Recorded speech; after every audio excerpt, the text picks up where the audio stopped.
Hello दोस्त, नमस्ते। हम प्रभा प्रजापति अपने यूट्यूब चैनल पे आप सभी का स्वागत करती हूँ। और हम और तीनों जन दीदी मिलके जा रहे हैं। अब एक सुहाग गीत बन्ना गीत लेके आए हैं और सुनाने जा रही हूँ। और कमेंट में ज़रूर बताएं हमारा बन्ना गीत कैसे लगा। काली काली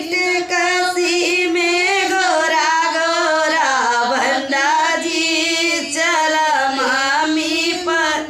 चल के दुलरू दामाद जी चल मामी परी चल के दुलरू दामाद जी कैसे कबर बेटी दुलरू दामाद गले हमारे बाटे मोती माला हर जी गले हमारे बाटे मोती माला हर जी 5 रुपया के मोती माला हर जी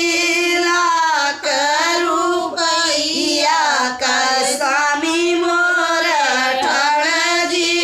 लाख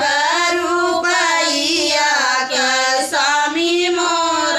ठाण जी काली काली से कसी में गोरा गोरा बन्ना जी काली काली से कसी में गोरा गोरा बन्ना जी चला चाची परी चल के दुलरू दामाद जी चला चाची परी चल के दुलरू दामाद जी कैसे का परचू बेटी दुलरू दामाद जी